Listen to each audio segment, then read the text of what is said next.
Live, so this is just recording lang. Okay. So don't worry, we're good.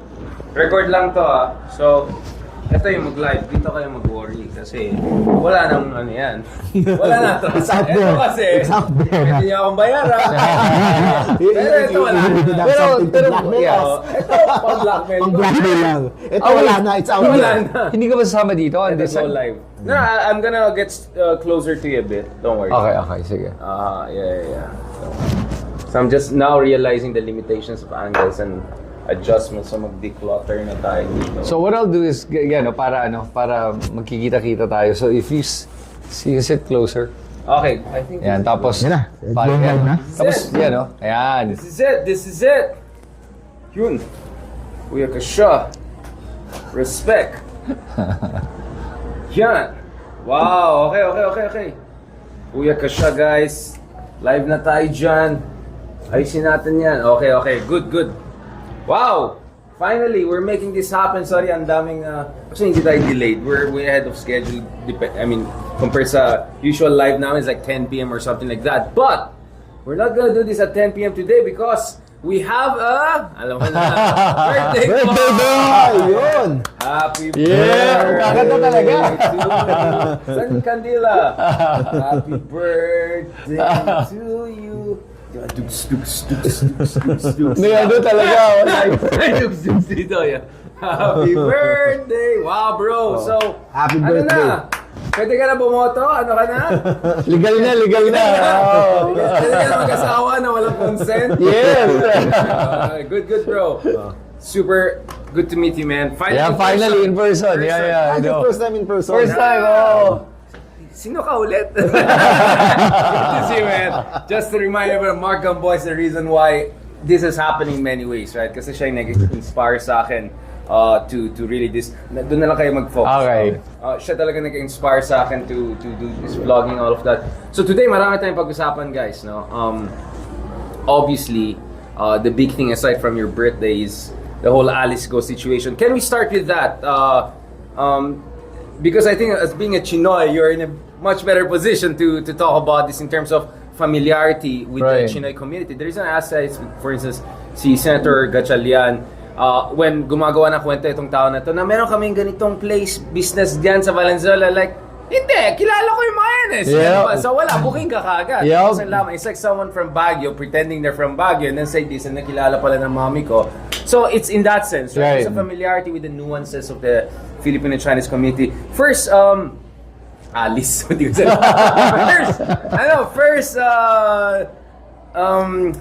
of all, anong reaction mo when you got to hear about the Alice Guo? And I'll ask also Mark, no? When was the first time you heard about this Alice Guo situation? So, the first time I heard about it was nung na-raid yung compound sa Pampanga. Right. At that point, I didn't know how involved Alice Guo was, but it was already lumabas na yung about the cars registered under her name, the lono that she applied for. So yung palang medyo kaduda-duda na. Yeah. I didn't realize how bad it was until she actually showed up at the Senate hearing. Nung napanood ko yun, nakita ko yung tinanong siya ni Risa Hontiveros straight out. And ito ba mga kapatid mo? And she was lying. I was like, wow, how do you lie? Same middle name, same last name. A straight face, I don't know, let me check on who they are. I'm like, what the? Pwede mo magmura dito? Parang ginawa kay Mark, sino ka ulit? Di ba? Yeah. Malala yun. Tapos yung... Oops. Yeah. Tapos yung sinabi pa na not only that, nung tinanong pa sa kanya kung sino ba yung mga business partners, and then she was saying na, oh, I didn't know he was a fugitive. I'm like, what the heck? It was really bad. So at that point, I got so interested na about this case. And that's why I did that video about it. So for me kasi, ang nakakatakot dito is how the criminal syndicate now is planting people in government to protect their business.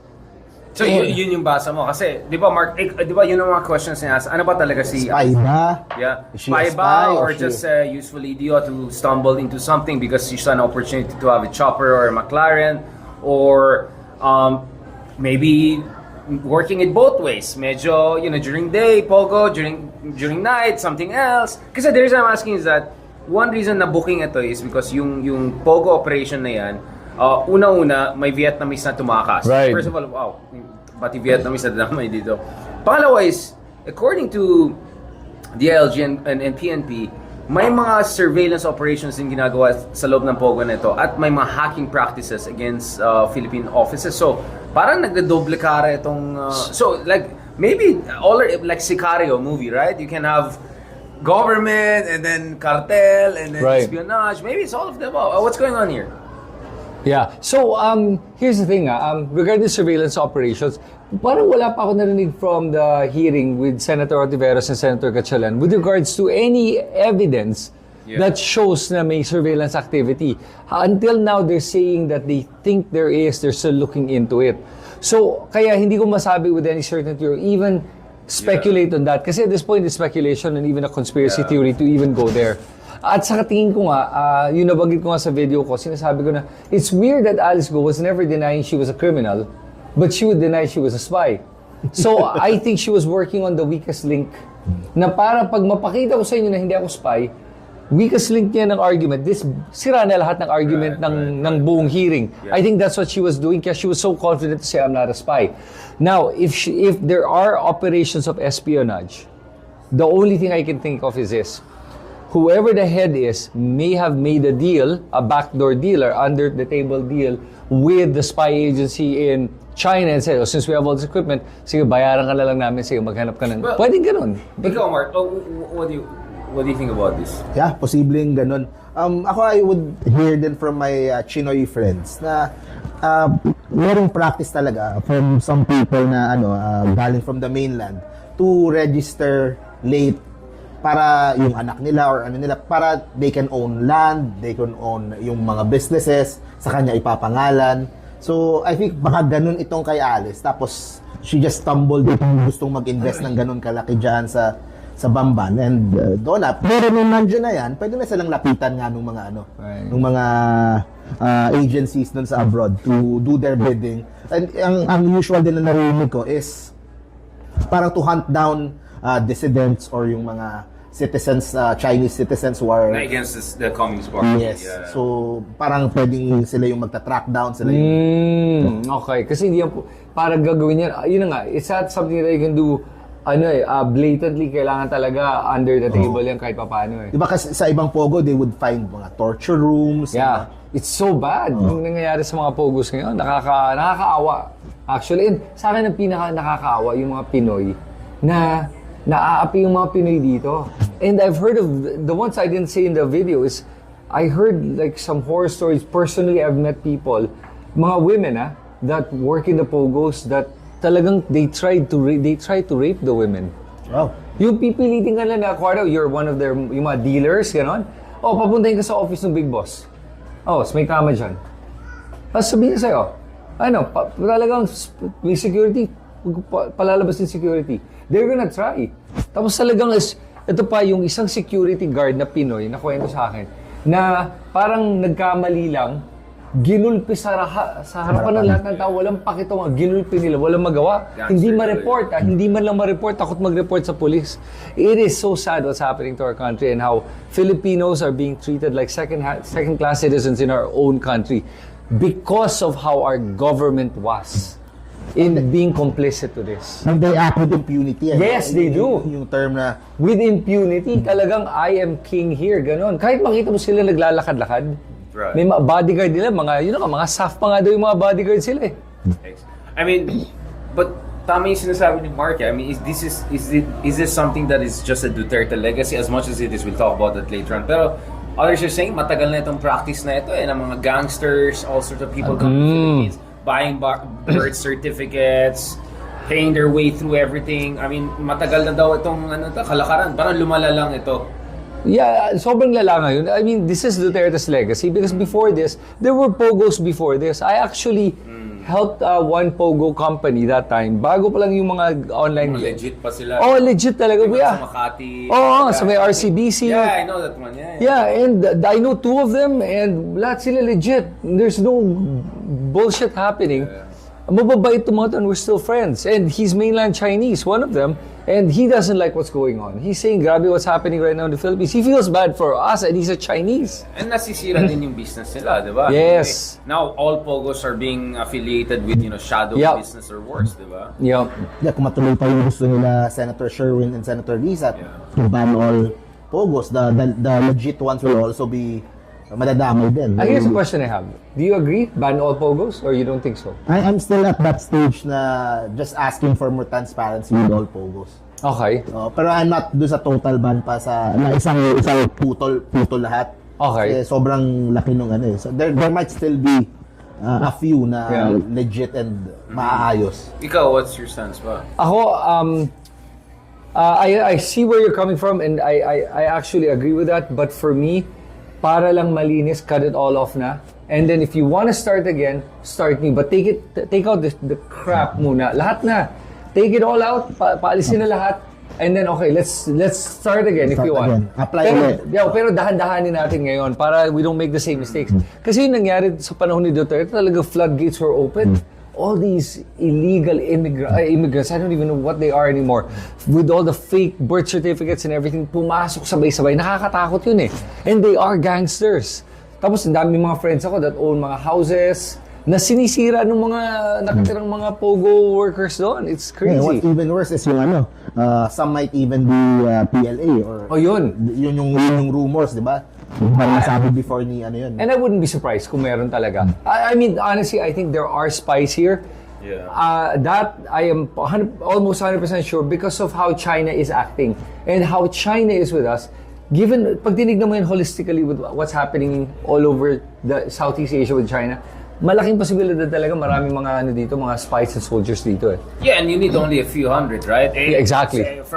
Actually, not even few hundred. If it's the special forces, baka mga dozen lang kailangan mo. Diba? It's so easy to embed them kung ganun yung situation.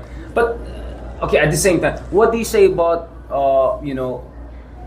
this argument na baka this is witch hunt, this is xenophobia? Ikaw as a Chinoy, don't you feel na sometimes, kasi online, medyo mean na yung mga responses. Sometimes I say, like, is this really about protecting your nationality or this getting into... So I understand where, say, Angsi, for instance, and some of the other Chinoy communities may come from in terms of yung concern kasi yung sinasabi ng Zarzuela and parang witch hunt na gano'n. Ikaw, what is your understanding of that aspect of the debate? I know where Teresita Angsi is coming from. Although I wonder ano ba yung motivation niya for saying what she's saying. Kasi the problem is with regards to Alice Guo is it's obvious na the birth certificate is falsified. She's not even a Filipino Chinese. Right. She's just Chinese. She's just Chinese. Right. Yun na yun eh. I mean, if she was a legitimate Filipino Chinese, fine. Pero she's not even that. And ang punto lang dito is nagsisinungaling yung tao harap-harapan. Sa lahat. Under oath. Under oath, with her personal life, her business dealings. Tapos pinakinggan mo lahat, padaplis yung mga sagot niyo to try to get away with it. You're trying to defend somebody who's indefensible. Yun lang yun. Listen, I have no issues with legitimate Chinese that are here. I have friends from mainland China. Ito is a different case. This woman is really milking and taking advantage of the flaws in our system. How can you say that she's mainland Chinese in the sense that she cannot prove she's from here, but maybe it's just an absence of proper documentation. Pero baka love child daw siya, or maybe dodgy circumstances. And then is it also her family name, yung Guo or something na mas mainland daw? How do you say? Kasi Tagalog. You listen to her Tagalog. Does that sound like somebody who's natively born here? It sounds like a crash course na. No, it does. You're not kidding. It does. At saka, exaggerated na eh. Exaggerated. Saka pag pinanood mo yung vlog niya, nakita mo yung vlog niya? Yung, hello po, simpleng tao lang po ako. Ito, favorite ko yung tuyo. Mahilig ako din sa sinigang. Talagang may parang she was trying to almost paint a picture. And then she keeps repeating that same picture of what she wants people to believe. She's simpleng tao lang ako, naka-McLaren na hindi daw sa kanya, pero yung kumpanya pala niya, she's a partner of, actually owns it, yung mga gano'n, talagang ang daming mga inconsistencies. So, and then ito pa, nung pinafukyan siya I don't speak Hokkien, by the way. I understand it very well. A lot of my friends do. My family speaks Hokkien. It's so different from Mandarin. Yes, very different. So different. And when she spoke Hokkien, sabi ko, hindi to native Hokkien It's not what speaker. she spoke, it's just very basic lang na Hokkien. Yes, very basic. Anyone can. Pwede mo i-memorize. And it sounded like somebody who speaks Mandarin trying to speak Hokkien. Yeah. Even my batchmates and my friends that are speak Hokkien very well, sabi lang, pilit yung Hokkien na to. Mandarin speaker yan, hindi yan Hokkien So tama speaker. yung intervention ni Lauren Legarda na she went down the road of, okay, let's figure out if you're really Chinoy, because Chinoys are mostly from... Yes, and if she was born here, she would know how to speak that easily. Even if she's not from Yes. Southern China, dahil almost all the other Chinoys. Yes. Yeah. Pero ano lang, one thing about Lauren, what I didn't appreciate about Lauren, what she did was yung biglang may mga, you go back to China, may mga ganun. I'm like, Lauren, That might trigger, why did you have to say that? Yun lang, medyo na. Yeah, and that's why you're giving ammunition to the others who are saying this is just xenophobia. Yeah. That's why I like the demeanor of Senator Gatchalian and Senator Ontiveros. Yeah. They tried to... I think Lauren wanted to have her moment also. Everyone was trying... I mean, definitely Jingoy's boyfriend comment was not very helpful. No, and until now, recently, yung in-interview siya, nagpa-press con siya, tinanong sa kanya, ano ba yung ebidensya mo? Well, basta, ilalabas ka. Ba't ayaw mo ilabas ka yun? Sabihin mo na, hindi pa pwede. Anong inaantay mo? I mean, seriously, I don't think he has the evidence that he's saying. It sounds like it's just somebody claiming to be that can easily be refuted and he's gonna look like an idiot. Pero ako, I'm seeing a lot of, sa Pangasinan So I'm monitoring yung mga social media activities sa Pangasinan. People there, yung political rivals nung guy na being accused, naglalabas ng mga information about na they have companies together there, merong mga ganong nilalabas. May company si Alice Guo at Yung guy, yung mayor. May mayor din to. No? Oo. Oh, really? I'm not sure kung gaano katotoo yung nilalabas. Right. Pero, kumaga parang it's, alam nila doon. They know them na... Okay, that's a very good question. I think papunta tayo dyan in terms of how far the roots of this are gonna go. Na yung spider web of Yeah. Before going there, like, so if she's not Chinoy and she's from probably northern China, the more Mandarin-speaking parts of China, then doesn't that reinforce the argument that baka spy siya, then crash course siya? Kasi if she's just like whatever useful idiot, her language proficiency is decent, right? Probably she picked it up quick. And if you're more from the north, most likely dyan na-recruit siguro yung mga, people. Yeah. That's where the government... Right, so, right. I'm just saying, like, then it's harder to believe na walang something else going on. Maybe, so one argument is that she may be part of the intelligence services, but she's like super low tier. Yung parang cannon fodder level lang, and then there's some enticement because of the POGO connection. What about that angle? Sige, if we were to try to go to that angle, I think it would be this. Na she could be such a deep penetration agent na nung na-contact na niya itong mga criminals, the mainland Chinese criminals, sa tingin ko then she acted like, yeah, I'll help you guys and everything and really go into that. So now she has the inside information on all the... double infiltration is infiltrating both the Philippines and the POGO. Tapos then pwede pa niya i-blackmail yung mga yun na, hey, I actually am when the time comes. So she's gathering ammunition also. Kasi wanted criminal yung partner niya Si Wang Ziyang is a wanted criminal in she China. will also pressure them to do what she wants. parallel national security. Right. If you do this, yeah. I'll let you go and I won't say anything. Pero yun ang inutos na pala sa kanya. So if you wanna go that angle, pwede yun. Yun nga, kasi if you really insist na hindi ito talaga taga-Southern China, hindi talaga ito, then it keeps on reinforcing. So it's also possible that actually she's not a low tier for intelligence services. Probably she's really deep penetrated and double infiltration. And more importantly there, she was hiding in plain sight in the sense that, if I'm spy, I won't be so stupid to have a Rolls Royce in a farm and run for mayor. But sometimes it's exactly how it works, right? It's so crazy it works. Yeah. It's absurd. It worked for 2 years. It worked. So, I mean, this is like Netflix China material, right? Like whatever happens, this is...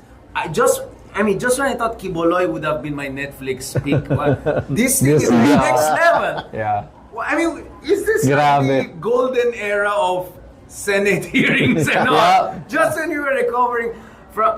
Okay, let's rewind a little bit. I want to go back to your question on the spider web one, but we need to really talk about PDEA leak and the Bato and all, because the Alice Guo hearings just massacred that hearing. Like, totally fell off the radar, right? Like, no one minds that. Even Jinggoy said, doon na ako sa kabila.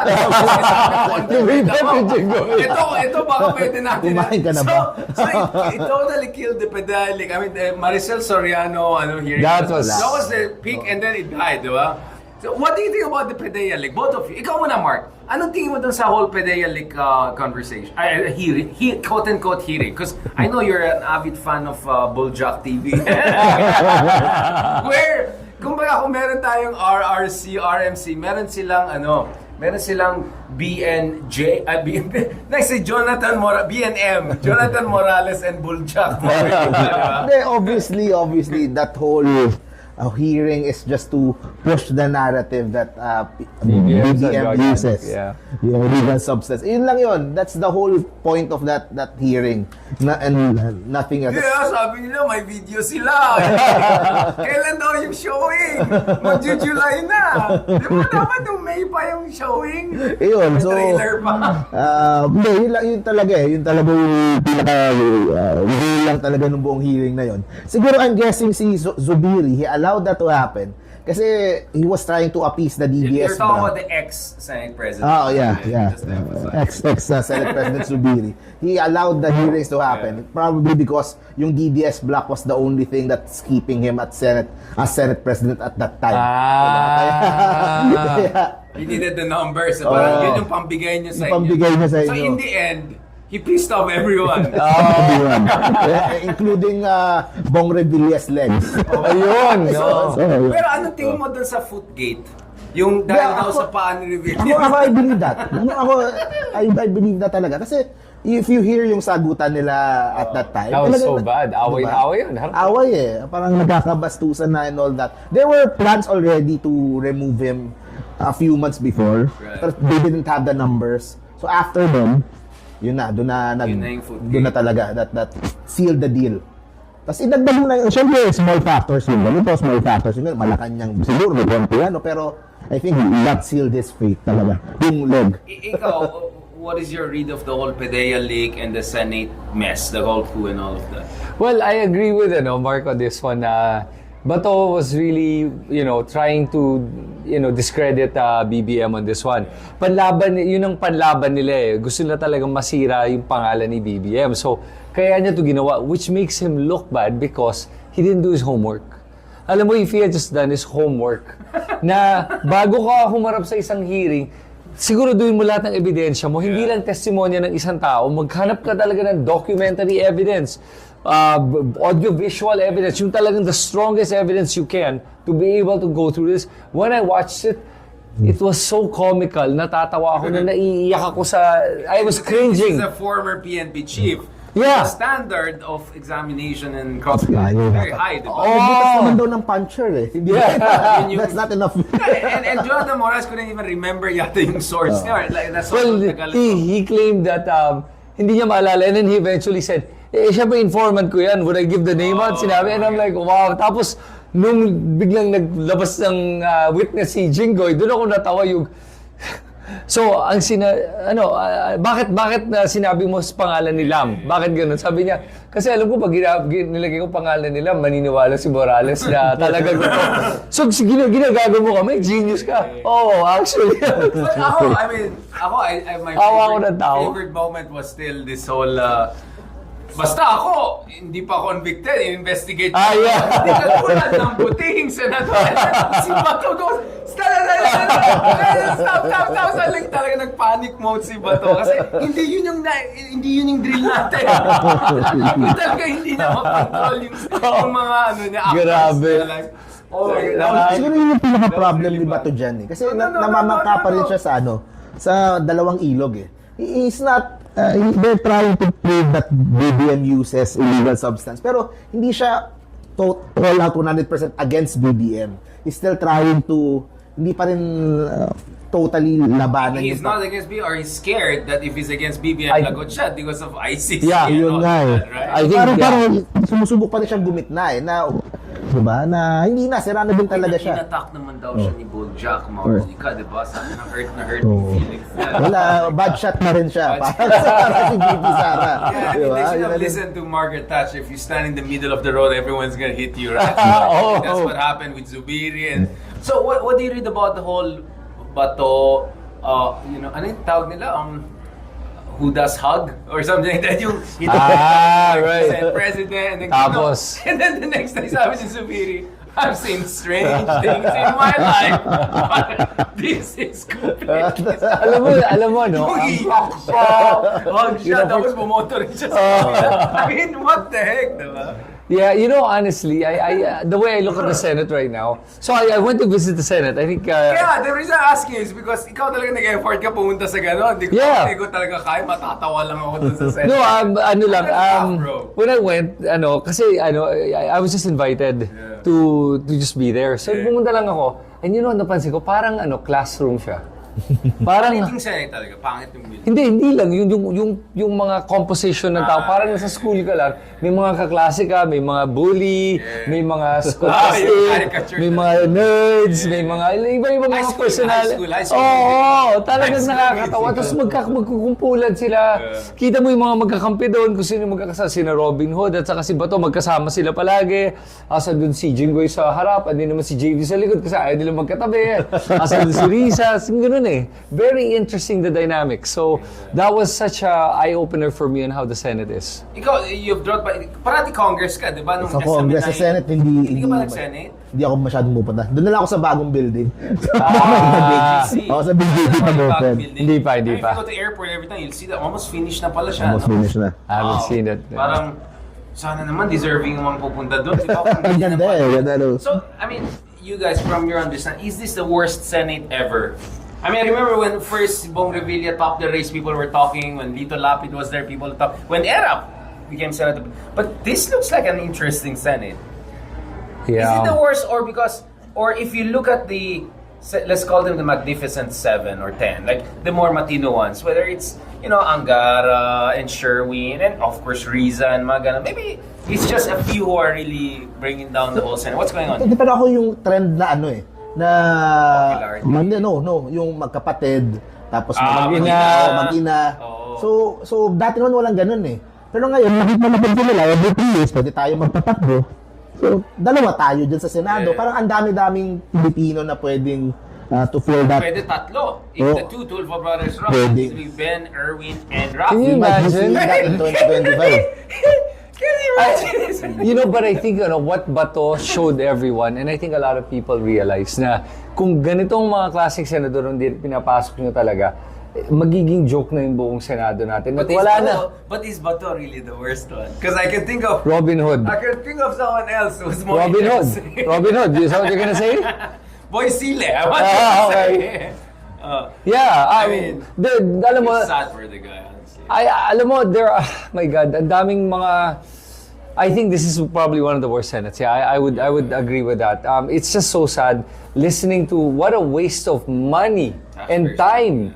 I didn't even watch the whole PDEA leaks hearing kasi talagang I'm like, nakakabobo talaga. Wala akong natutunan dito sa pakikinig na tong Senate hearing na to. Na ako naman, it could be the worst, pero it's the most entertaining.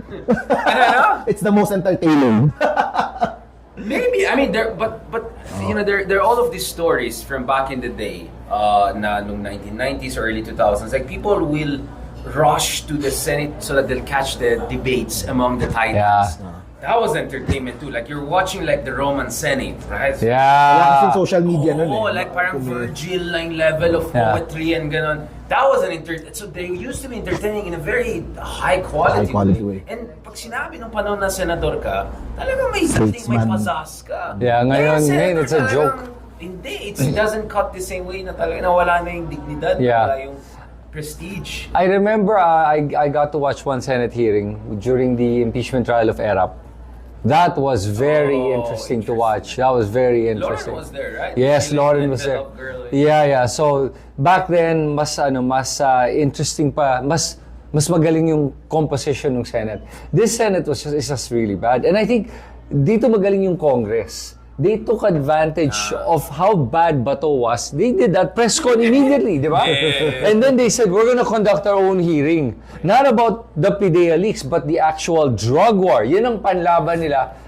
Inaccuse mo si Marcos of doing drugs. We're gonna check out this EJK and the drug war. Sinabay pa nila yon, talagang wow. Nadamay ka. You were chief at that time. Yun, and then sabi nila, and we're going to do this properly. And I've been watching the congressional hearings. I am so impressed. This is weird, no? The lower house is actually more dignified and professionalized. Ang galing nila. The way they ask the questions, the way they interrogate, the way they investigate, and the way they present evidence. I was like, ang babata na itong mga to. I'm like, wow, ang galing. Totally impressed.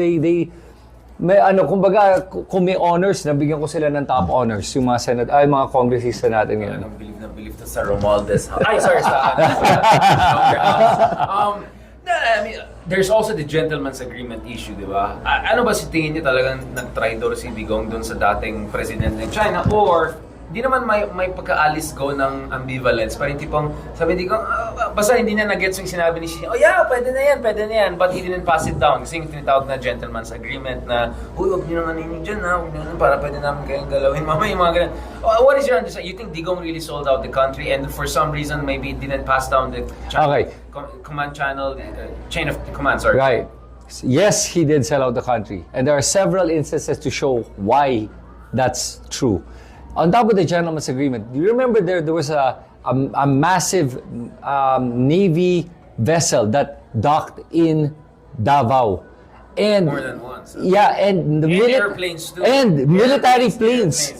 Military planes landed multiple in Davao. Without clearance from DND. Exactly. The DND, the AFP, nobody knew. Yeah, so tell me, was there a gentleman's agreement on it? When they were able to do, and even the AFP was like, I actually wasn't aware that something was happening.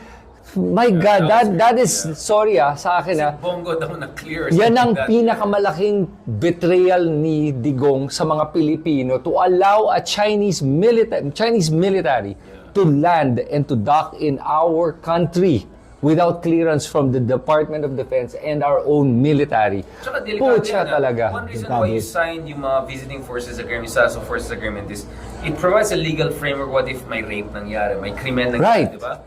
Ito, wala tayong any agreement in China. So imagine if those Chinese sailors got into a fight, someone got shot in the... Right. And then what are we gonna do? There's no legal framework. Sobrang bara-bara yung ginawa. And he was playing with fire, with great power politics fire. He was acting like he owned this country and that he was untouchable.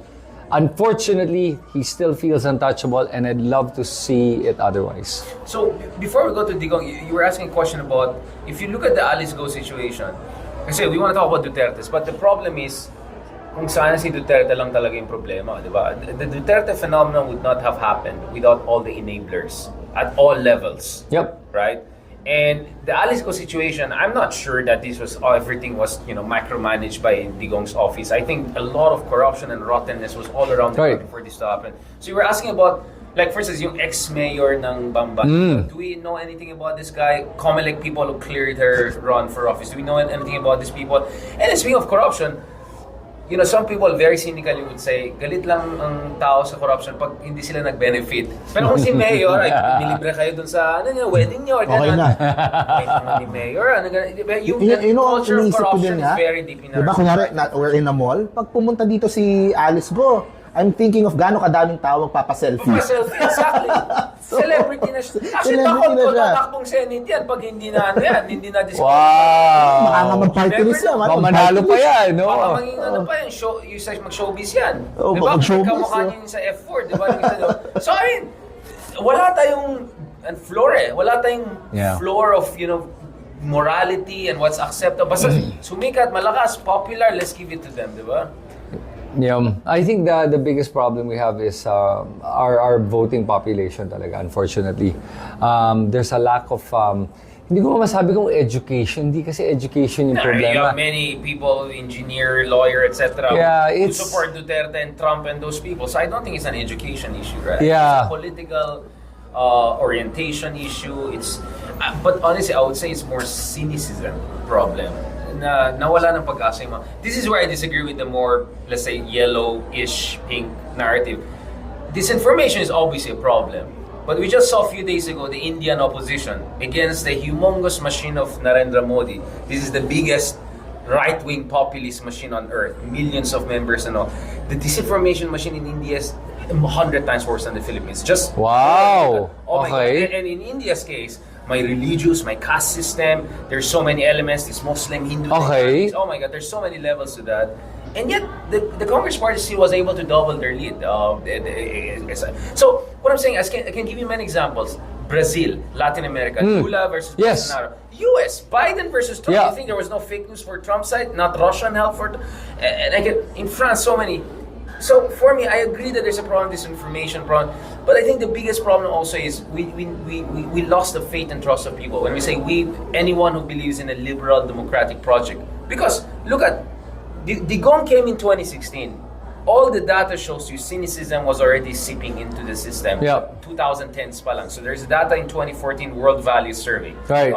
Where so majority of Filipinos were okay with a leader who doesn't bother with elections. Basta he can deliver things. Right. So I know many highly educated people who like Digong because they thought he'll shake up the system, get things going, fix the problem, kasi pasaway tayo, yung ganun mindset. So I think a lot of that is skepticism, a lot of that is disaffection that Duterte weaponized. And I think the problem with the opposition is that hindi na-recognize na hindi lang ito lack of information, it's also lack of faith, loss of trust, loss of confidence. And then hindi rin sila nag-adjust in terms of their messaging. Mark knows, I've been saying this consistently even during election, kaya daming haters ko din dun sa kabila, di ba?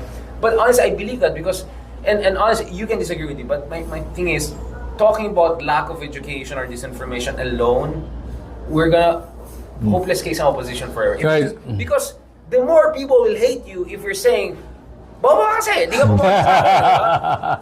Because the same voters voted Vico Soto into power. Yeah. The same voters made Lenny the vice president. The same voters made Aquino the president in 2010. The same voters. Yeah. It's not like after 2010 biglang nag-import tayo ng 50 million people from another universe. These are the same. So my sense is these Filipinos once in a while were with Jovito Salongas and Pinoys and when they saw the system is not delivering for all the reasons they couldn't really fathom and understand because walang mga podcast na ganito dati, they went for magicians, people who would just throw the ball in the air And say whatever they needed to hear. So for me, I'm for a more compassionate and at the same time critical thinking approach. Hindi lang pwede critical. It has to come from a position of compassion because you and I, maybe our life improved over the past 10 years under Pinoy, maybe in the, even Gloria. But ang dami natin mga kaubayan, nandun pa rin sila sa informal sector.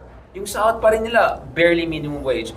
So why would these people be invested in this rhetoric of good governance and whatever when in their life, even when Pinoy and all were the president, they were not benefiting from it? I know the counter-argument. The counter-argument is hindi sapat ang 6 years.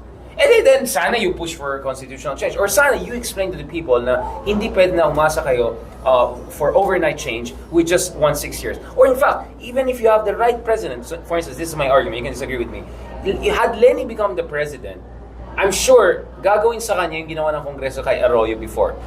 Not in the sense that they're the same with Arroyo, but remember there were many times na Congress would revolt against Arroyo if they feel Arroyo was unpopular, whatever. So it's very possible if you have a very good president, clean person, but hindi siya marunong mag-Machiavellian politics, power politics, and then you want to push for change, ayaw ng mga trapo sa Congress, they will fight back. So hindi sapat na you just get the right president. You have to have the right congressman, right LGU leaders. So that's what I'm saying. People are always looking for a savior and they think one election, one good president, everything will be fine. During Pinoy's time, actually the dynasty problem worsened. So in 2013, 85% of the Congress were dynasties. In fact, nag-increase pa siya from 78%. Well, what year? 2013. Midterms ni Pinoy. Hindi kasalanan ni Pinoy yan because hindi naman niya control yung buong bansa. Right. So, because we thought, just because we got the right guy, quote unquote, in Malacanang, it doesn't follow. Even Pinoy had to deal with the troubles. Yeah. Even yung mga president, minsan ipit yung kamay nila, may limitasyon sila. So, do you get where I'm coming from? I know where you're coming from. And I agree with you. That's why we'll talk about it. People have to get involved in politics in different ways if you really want to see transformative change. Yeah. So, ako lang, by the way, I agree with you that whatever put Digong in power is the same one that put Pinoy in power, and Erap in power, and Cory in power, all of that. It's the same. And one thing that I have to say, I remember I was having a conversation with somebody who worked with me, yung was mga staff ko dati. I remember tinanong ko sa kanya, simple question, sabi ko, paano ka mag-isip? What do you used to think? Anong ginagamit mo? Yeah. My brain. Your brain. What do you use to make decisions? Well, I mean, I think you have to use both. Okay. Your instinct, your gut feeling at the same time. Because there's just enough information to go around it. Yeah. You know, sagot sa akin, sabi ko, what do you use to make decisions? Sabi niya, puso ko.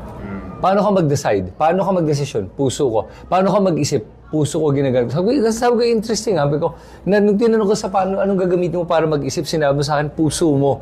Ang puso ay hindi ginagamit para mag-isip. Ang utak natin ginagamit para mag-isip. Nagulat, sabi niya, nga, no? Sabi ko, di ba? You use this to think.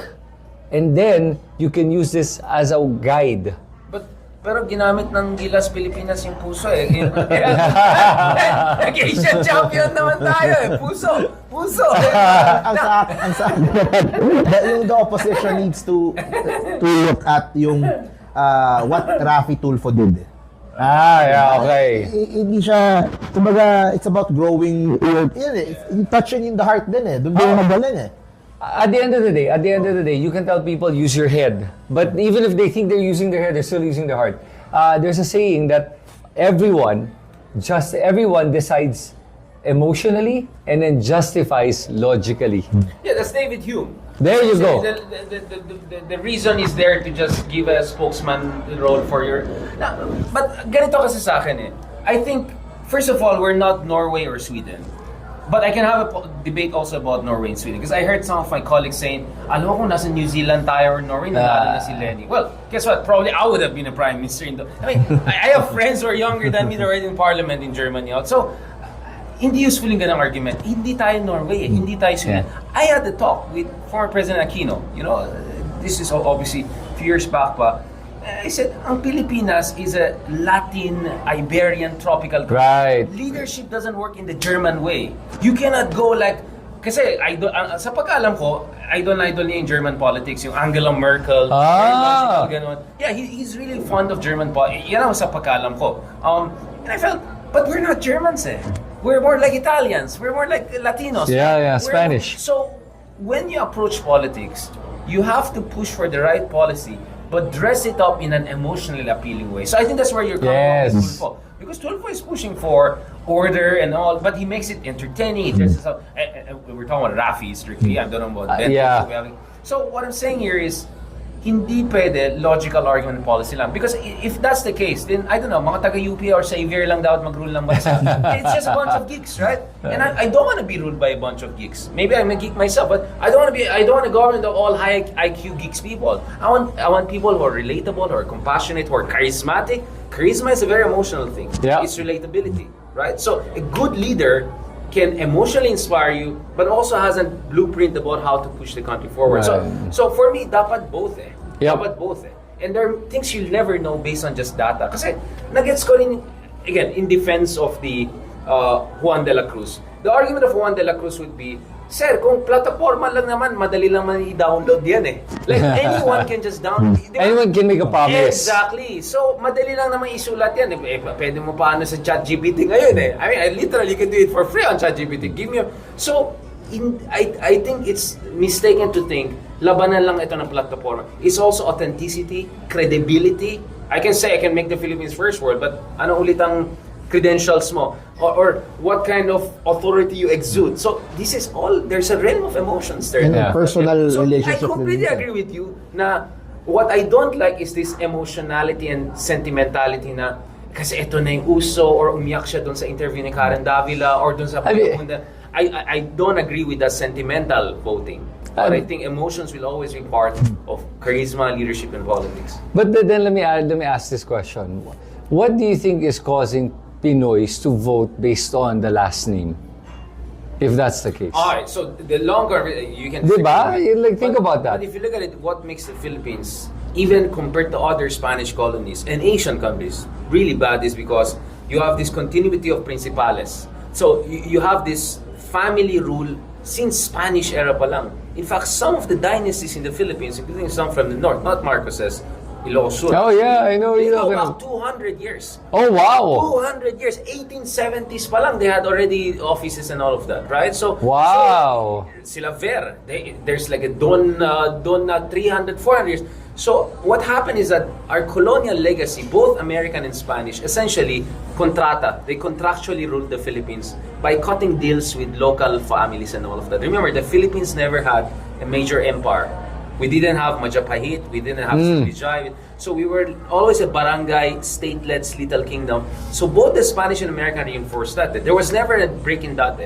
Kaya nga, you can name names that go all the way to the Spanish era, and the Americans also cut a deal with them. They never changed it. So that's uniquely bad about the Philippines, exceptionally bad. Right. And I don't think it's because of our DNA or something like that, because when you put Filipinos in Canada or other countries, they tend to vote in a different direction. But unfortunately, I think our historical traditions, no one came in and, I mean, Marcos could have done something about it, except he perpetuated his own family. I was gonna say, yeah, it's not in his best interest. So I think, honestly, the argument of really greatest scholars that I know, who really studied the Philippines and the world, like Benedict Anderson would be, theoretically, the change should have come from the Filipino middle class. Because if you look at Korea, Taiwan, many developed right. yung middle class, wait, bakit sila lang? Bakit yung purong isang pamilya lang? Kasi edukado din naman ako, may pera naman ako, hindi mo pwede So you're gonna expect more voice. So if you look at a lot of countries, the political change came when the middle class mobilized. Right. The progressive movement in the US, the labor unions in the Philippines kasi, ang dami nag-migrate out. Yep. Yung 60s and 70s. Parang ni Marcos, ang daming, and then you had the OFW phenomenon. So we never ever built this kind of politically mobilized, upwardly mobile, middle class who would push for transformative change. And then, this is where I explained Duterte. Because there's so much economic inequality, what happened in the Philippines is similar to what happened in Thailand, Chile, and those countries. When there's so much economic inequality and the middle class is small, the middle class tends to vote right-wing populist because they want a protector, right? Baka yung iPhone ko nanakawin, yung durgista doon, di ba? Do you get what I'm saying? Kaya actually, if you look at, maybe you don't believe the surveys, but that's the best I can work with. I don't know about Google Trends. If you look at that, the middle class ABC, which is really C, they voted more for Sara and BBM in the last election. And that is not the lack of education. That's a lack of faith in rule of law. And they wanted the BBM and Duterte to protect them from criminals, code word, yung mga nandun. Do you get what I'm saying? And this is not unique to the Philippines. Yeah, no, it's this not. happened in Chile, this happened in Thailand. Argentina. In many countries where the middle class is shrinking and high inequality, the middle class is actually reactionary, pro or right wing, and they're highly educated. So that's why I don't buy the education argument necessarily. Yeah. Sa akin naman, definitely that's the root talaga nung ating ano. Pero sa panahon ngayon, it also includes yung branding na. Yung apelido Kunyari, pag ganito yung apelido mo, you stick to this brand. Pag Tulfo ka, ganito ka. Pag Duterte ka, ganito ka. Plus, add to the fact na most of our cities and provinces are run like a family business. Yeah. Na bata pa lang si Junior, he's being trained. Ginugroom na. Yeah. You will be SK. Tapos you'll be counselor. Yep. Tapos, so people are expecting na him. Tapos plus add pa yung pera. Yep. So unbeatable. You have branding, you have money, you have dreams since you were young. And no political parties. Because the other thing I didn't mention is political parties tend to replace dynasties. In the Philippines, for again, a combination of reasons, we never build political parties. So what happens is the families are the political becomes a political they have party. The money, they have the goons, they have the resources, they have the brand. Diba, in other countries, I vote Democrat because Democrats stand for this. Yes. Now, minsan, dalawang Clinton, isang Clinton, but it's okay, it's really the Democrat. Sa Philippines, because there was never a political party, essentially the families became the political party. And the more they're there, the more there will be no political party, right? So here, vicious cycle. But here's a question I have. Do you think money is the most important part of winning in politics? It depends, in a sense that Duterte was the poorest candidate in the earlier phase of the elections. I mean, look at B9 resources, look at Moro's resources, look at Grace resources. So I think money not necessarily. And in fact, we know how it works. Pag naging number one ka na sa survey, then the money pours in. The money will come. Yeah. Right. So actually, that's why the surveys are very important. Because, let's be honest, oligarchs, they will bet on the winner. Yes, of course. And they're smart. They don't just give you money. They give more money to the more number one. Yes. They always give something. So, that's where the money factor comes in. So it's hard to answer if money. Obviously, money matters, but the way the money flows in depends on the surveys and the race. Especially in the last. So actually, the Gong went from the poorest candidate, and then by February, March, she was spending more than everyone else. So ang problema, yung sa local politics, doon ang talagang ang hirap tibagin ng money. Correct. Kaya you have families for generations na walang Because of money. Because of money. You would think kasi that they're literally paying off people to vote for them now. Not just paying off people, scaring off their opponents. Right. So, But does that harassing their happen? Does that opponents. happen in NCR, or do you think that's more provincial? I think it's in the more whole country, whole country talaga. Parang ngayon, how much would it take to run as mayor in any city in Manila if you're going to challenge any of the incumbents? 500 million, 1 billion pesos. Saan mo kukunin yun? Diba? So, let's talk about this because you became a blogger because of the two interesting cases. One is Isko Moreno, the other one is Vico Soto. The Vico Soto, we have to talk a little bit more about it. But can you tell us a little bit about that? Because there were supposed to be dragon slayers. I didn't mention the San Juan one because medyo kabilang ano yan. But Isko and Vico Soto beat big families. Of course, each of them have their own celebrity factor, but still. So can you tell us about the Dragon Slayer phenomenon, and then what went right, what went wrong, what are the lessons, what to look forward to?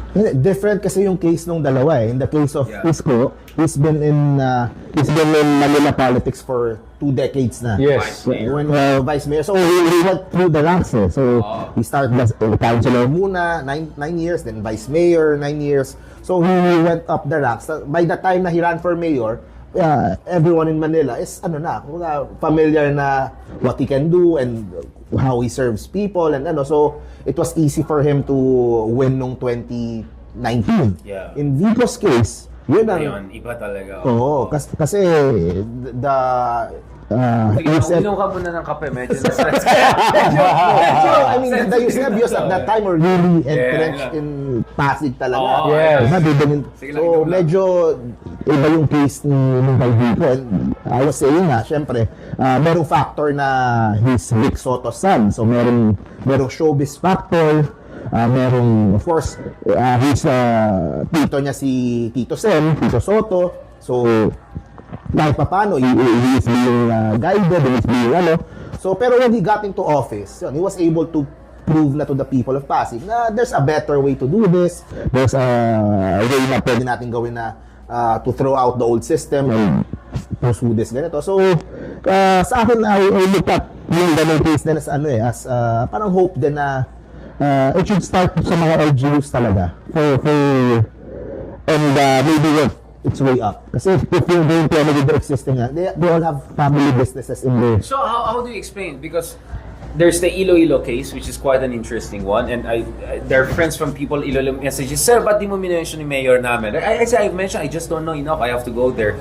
Baguio, at least while Magalong is seen as kind of an alternative candidate, at this, his position is good governance, and then of course, the OG, Jesse Robredo, right? Also in a very difficult part of the country. So Vico didn't come out of nowhere, right? There's that tradition, and in fact, Vico always talks about the Jesse Robredo model, right? The Naga model, right? So, ang tanong dito is, are those green shoots or just exceptional cases? Or how do we make sure hindi lang sila exceptions to the rule, but actually potentially part of something? So you see where the conversation is going. I just don't want us to be depressed here. I want us also not to be naive here, because Vico Soto's case is still exceptional so far in the NCR region. We don't have anything like that. But still, there are enough all across the country, not perfect, not Sweden, not Scandinavia, for me to say there is a dynasty problem, but this is not the end of story, right? There could be some alternatives. But you know what, like I did notice, for example, I'll give you the case of Makati. For example, the Binays against the Binays. But because of what happened to Junjun Binay and how bad it was, the only person that could have beat Junjun Binay is another Binay. Abby Binay. That was the irony. But I think Abby Binay did a much better job than the brother. From what I've been seeing, compared to Junjun and to the dad. Or at least the perception of maybe less corruption. I don't know. But like, for example, the Makati subway project. That's a really good project that was under her belt when she started it. But would Junjun Binay have done that? I don't think so. Junjun Binay, it seemed like he was more interested in maintaining power. So umasa na lang tayo sa mga good sheeps to take over from the black sheeps in the family, like ganun na lang. More. I think what happened with the Be Nice is this Dahil alam niya ito yung maling ginawa ng kapatid niya, I'm going to do the opposite to show you that there's a better way. To the Binay family. Right. So for her, it was that now Nancy Binay is looking at running. And Abby is now fielding, I think, her husband. So maglalabanan sila. But because may labanan yan, precisely the fact that there's that opposition, they're gonna have to do better and do something for the people. So the people wins in that sense. Because if I don't do anything for you that's grand, I think that's going to affect my chances of winning. So I think that's where it helps. Another case. So let's make sure before we leave, have you heard the rumor in Makati? No, I haven't. Wait. Okay, first of all, I think many people are going, what's the whole Makati BGC drama for people who are not very... Kasi malaking issue din yan This is bleeding into this whole thing, the Makati BGC. Yeah, of course, because these are the two richest parts of the country. We really thought Abby would run in Taguig Yun nga Pero she didn't move yung residence niya. She stayed then. Tapos she might run for senator. So baka mga tao lang niya ipapatakbuhin doon sa district na yon, doon sa Embo na lugar. Pero sa Makati, what's interesting din na what's happening ngayon na baka kumalat pa. Pero hindi mamatay-matay kasi yung rumor. There's a third candidate in the race in Makati. Si Peña. Who? Peña? Yes, the current congressman ngayon. The previous elections, he beat Jojo Binay. Dun sa district na yun. The reason that hindi siya nananalo for mayor because Abby controlled the Embo area. The Embo is now gone. Nasa Taguig na Boto. Interesting. So it changes the dynamics. Pero right now, he's still allied with Abby. Pero hindi mamatay-matay yung rumors na he might try to go for it to break the Be Nice hold over Makati. Now that wild card na siya ngayon. Because ang natira sa Makati yung distrito niya. Yep. So merong ganung hindi mamatay-matay na That's interesting. So meron pa ring way to break yung mga dynasties. Pero very limited. We still need electoral reforms. But that's also where you see economic prosperity, right? As BGC got bigger, as the country became richer, you know what I'm saying? It creates new dynamics. Urban planning, development. So if you look at it, the whole Makati BGC thing is, if BGC becomes so rich, I don't think this whole drama would have happened, right? Nung naging biglang financial center, mala Wall Street na siya, biglang iba ng usapan. So I think this is where, some people are also right that sometimes a lot of our problems is because we're just too poor. Because if you look at, there's a graph, diba, whereby when countries are very poor, whichever country on earth, whether it's China or corruption tends to be very high at the low levels of development. Why? Because the bureaucracy is badly paid, the media is not doing a proper job, baka bayaran pa. You know what I'm saying? People are just too hungry to care about. But as countries become richer and richer, you have a more, again, going back to it, more mobilized middle class, better paid journalists, better paid bureaucrats, more educated abroad coming back. You get what I'm saying? So, feeling ko, the reason I'm slightly optimistic, despite, I will accept all of the criticism of the system, but feeling ko dahil medyo umaangat ng Pilipinas, hindi mayaman, pero middle income, I think that's going to create some very interesting dynamics because it's going to change conversation. Mas maraming middle class people are involved in debate. And it's not even that. I mean, I know people are listening to us podcasts who come from different socioeconomic classes. So suddenly there's a market for things that we're doing. Right? I don't think 10 years ago this could have pulled off, right? So I don't know. That's where I'm slightly cautiously optimistic that the ground is shifting, right? You would still need na electoral reform pero unti-unti. Kasi for example, iban muna natin yung asawa tatakbo. Yung papalit siya. Maybe we'd start with that. Kasi that would change the dynamic right away. Kasi they would have to field their brother. Right. Kasi ngayon, ang first choice talaga is asawa. Kasi if asawa yung tumakbo, parang the mayor pa rin yung nagpapatakbo. Yes. So, pero pagkapatid na, it's a different family. Unintended consequence. So, what the argument is, nung nag-impose tayo ng term limit, you created political dynasties also.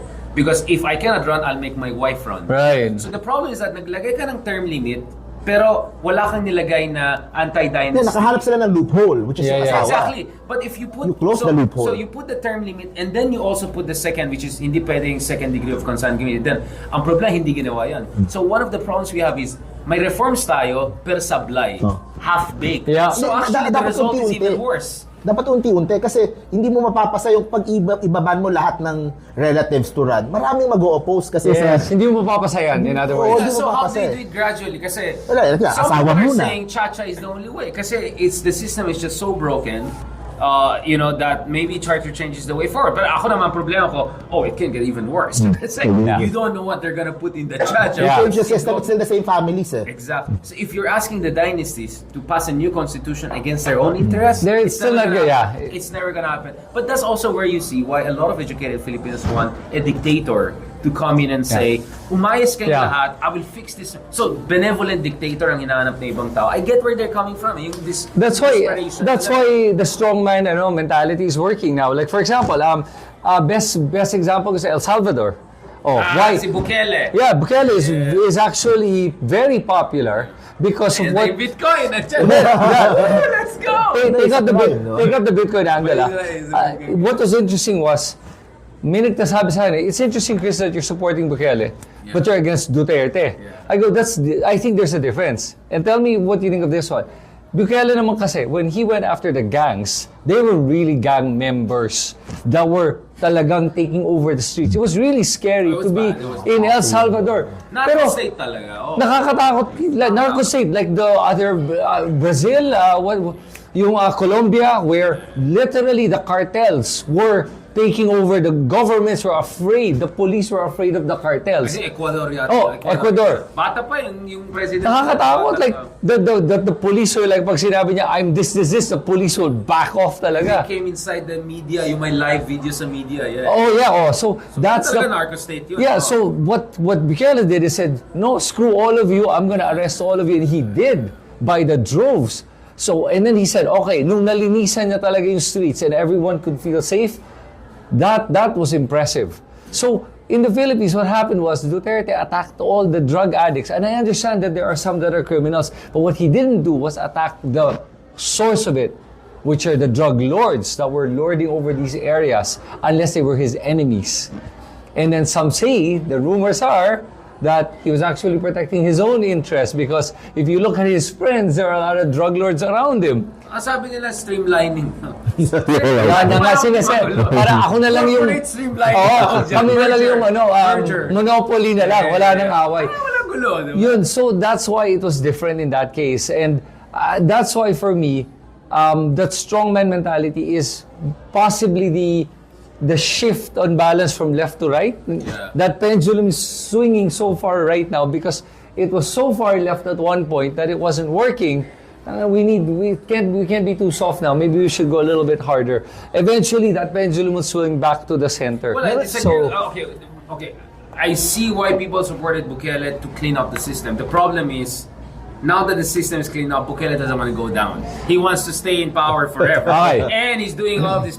So, for me, the strongman I will respect is the strongman who does the dirty, but then builds institutions. That's, to make sure that there I he can walk. Bukele. That's what my worry with Bukele. He's very young. He's just 40. How many years has he been in power now? 5 years, I think. 5 years. Okay, let's. You think that guy doesn't want to be alive? Let's see.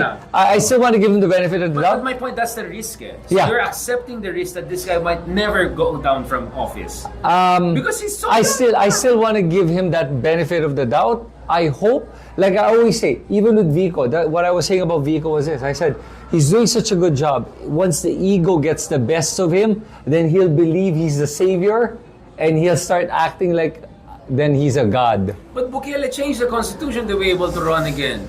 Yeah. He changed. How many So more how years can does he have? How many more years does he have? No, now that he can change the constitution again. We have been down this road. Look at what Hugo Chavez did back in the day. He changed the constitution to run. So that's my word. But I understand why some people in it will support what he did so far. Kasi sobrang desperate na. Yes. Sobrang desperate Yes. na. May tanong din ako. I understand even though I disagree, but I understand. Gusto ko din itanong pa before. What are your thoughts naman about doon kay Milei? Si Milei. Another one. Tapos na ba yung book tour niya? I was talking to my friends in Madrid and saying, this guy is crazy. He's doing a book tour here while Argentina is collapsing. Again, with Milei, very similar. People are sick and tired of leftist, populist, peronismo, blah, blah, blah. Spend, borrow, ganon. Ang problema is his solution is a bit too crazy too. I'm not sure it will work. Yeah, but at this point, I think, ako lang with that one, Argentina has experienced hyperinflation. Wala nang halaga yung pera nila talaga. It was so bad. 90%, yeah. And he said, get rid of this, get rid of that. We don't need all that government. You know, I actually agree that you don't need, too much government is bad. The less visible a government is, the better. That means that it's just working on the background. Problema na sa Pilipinas, and I find this, especially in the local governments, is local government is very insecure. They want to be in the foreground. So much so that when I went to, for example, City Hall, ang daming tao doon and they try to make themselves at the center of every transaction. I think it should be the other way around. I'm 100% against red tape, but you have to understand, in Argentina, an average Argentinian actually has a way better living standard than many of us. Why? Because they have many social safety nets, right? Have you noticed? Argentina, despite all the inflation problem, the same thing in Turkey, even if their inflation is 20 times us, actually their inflations are at 80%. Ours is 8. Still, an average Argentinian or Turkish lives way better than a Filipino because they have many social safety nets. So what Milei is trying to do, he's just trying to cut everything. Right. Pensions, that's dangerous. You might create a spiral effect. So I understand why they voted for Milei, but I think his medicine could be worse than it could worsen. Yeah. That's where I'm worried about. I think at this point, kasi with what's happening to Argentina, Pagod. it is worth a try. It is worth a try at this point because everything else that they've been doing seems to not be working for the country. For the Philippines, I think that's we're at that state of hindi ko alam kung desperate. We're not as desperate as we're actually doing much better. We're doing much better, yeah. And honestly, when you said that, are we a rich country or not? I actually believe we're a rich country. No, it's just the money is being corrupted by the government. That's the problem. I'm talking about per capita income, right? So our per capita income is just above $4,000. Argentina is around $10,000, I think, like that. So, but that doesn't give you a good idea of how people live. So Vietnam has $4,600, almost the same.